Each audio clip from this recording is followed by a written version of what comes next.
There's this debate, hindi ba, Mona, kung sino ba talaga dapat ang pambansang bayani Bayani. natin. There are people who believe na dapat si Andres Bonifacio. Ito, yung iba talagang loyalista na dapat si Si Jose Rizal. Rizal ang ating national hero. Ikaw, anong pananaw mo doon? Alam niyo po, sa dami ng mga Pilipinong na-research ko, mga makasaysayang Pilipino, parang ang position ko po dyan ay ang hirap pagsabungin ang mga bayani. Kasi kahit hindi po sila kilala, kahit walang monumento, hindi natin mame-measure ang kanilang kabayanihan. Si Rizal, si Bonifacio, si Aguinaldo, si Jacinto, lahat po sila, meron po silang kani-kanilang mga strength at kani-kanilang mga weaknesses. Si Jose Rizal po, kaya po natin siya sineselebrate dahil ang kanyang pagkamatay po ay naging trigger, naging inspirasyon sa Philippine Revolution. Kaya po ganun na lang ang ating pagbibigay pugay sa kanyang mga sakripisyo. And syempre nakakatulong na rin na napakatalino niya, napaka-loyal niya sa pamilya niya, importante sa kanya ang edukasyon, yung lahat ng mga values na importante sa Pilipino nasa kanya rin. Ay, ito pa nagtataka ko, Miss Mona, no, na hindi lang sa Pilipinas, sikat na sikat si Jose Rizal, no? Pumunta ka sa Germany, sa Japan, parang sa Europa, parang may mga park or kung hindi, may mga monumento. Paano siya kumbaga, how was he able to penetrate the international scene? Na talagang recognize siya not only as a hero, but I guess as an international figure, no, who has really made his mark in history. Totoo. And parang kumbaga kung ikukumpara natin sa bagong panahon, parang international influencer si Rizal kasi Yes. he was traveled. Marami siyang mga lengguwahe na alam.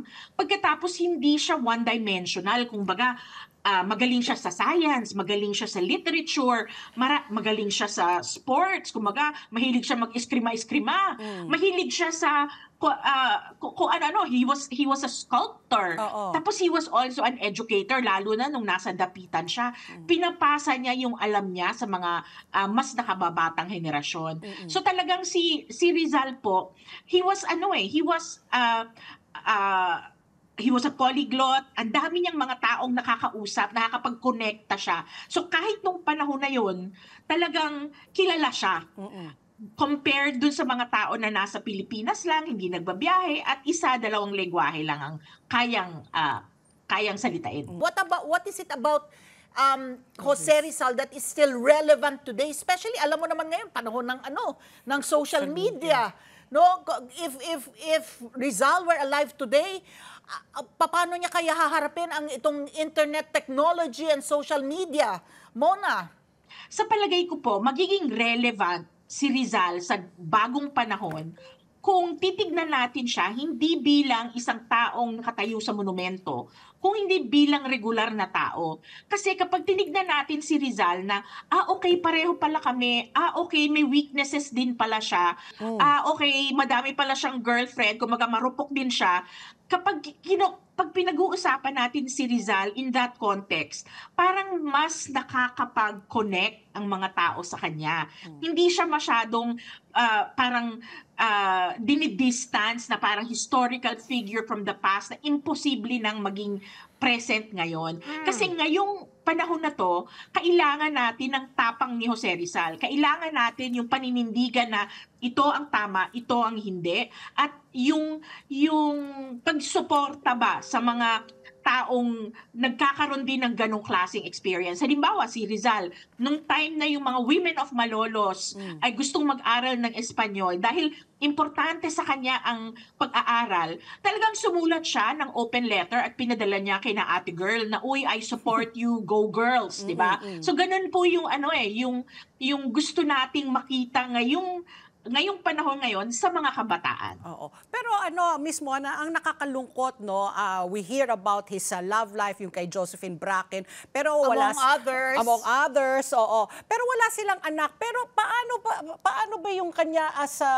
as a as a married man, no? Because we know him as a genius, no? Sabi ngo, educator, doctor, literary writer, sculptor. So parang kinuha na niya lahat ng talento eh. Pero yung personal life po niya, paano po natin ano yung relationship niya sa nanay niya, no? Kay Doña ano pa pangalan ng nanay niya? Josefina ba? Correct ba if I'm wrong?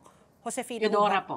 Teodora. So, ano yung family life po niya, no? Growing up, and then his personal life also, because obviously his career was really flourishing, no, during his time. And unfortunately, no, parang batang-bata pa lang siya, ay pinatay kaagad siya ng mga Kastila.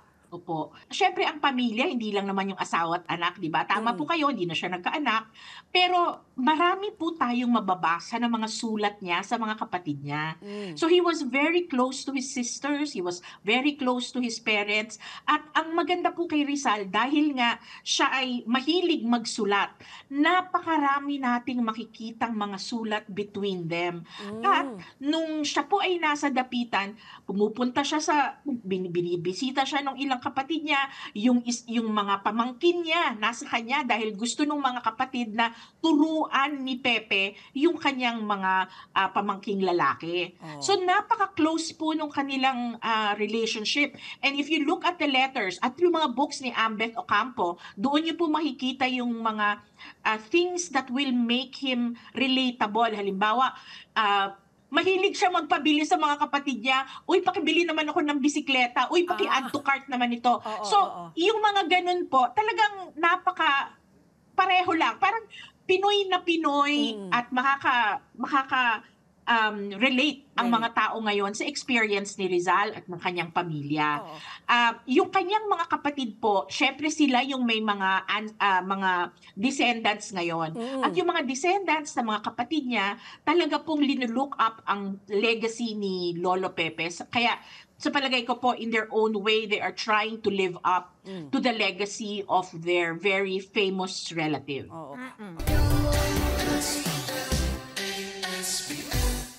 Together, Sunday 25, Sunday 25.